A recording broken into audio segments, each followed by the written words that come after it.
to watch this. Watch this. Watch God solve an impossible problem. What seems to be a contradiction, a mistake, is actually one of the most mind-boggling and profound revelations in all of Scripture. One of the ways that people have criticized the Bible is by pointing to the genealogies of Jesus in Matthew and in Luke.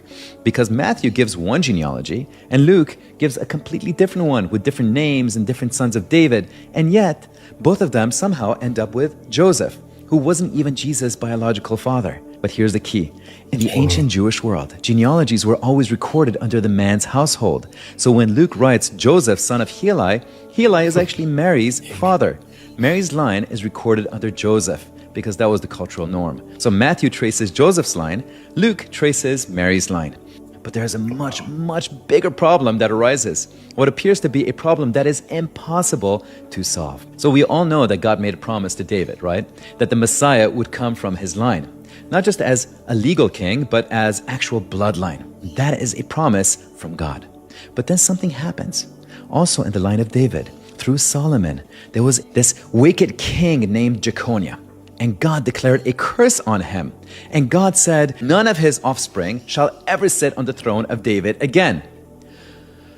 Okay, so now we have what appears to be this huge contradiction. God said the Messiah would come from the line of David, but God also said no descendant of Jeconiah, who is in the line of David, could ever sit on that throne.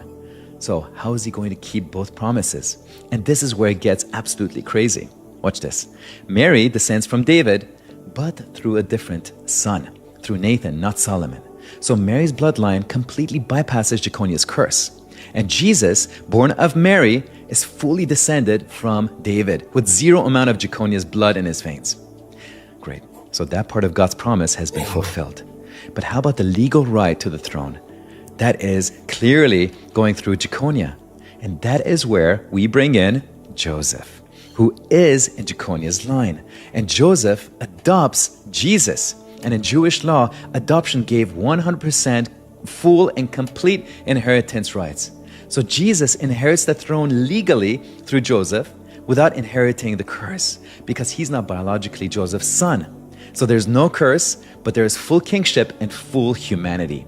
Promise completely fulfilled through the virgin birth.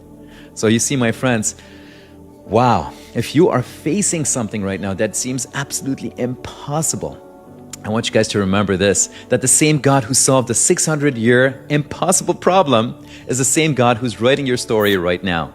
He is the waymaker, and in Jesus' mighty name, he will make a way for you, even if it looks absolutely impossible.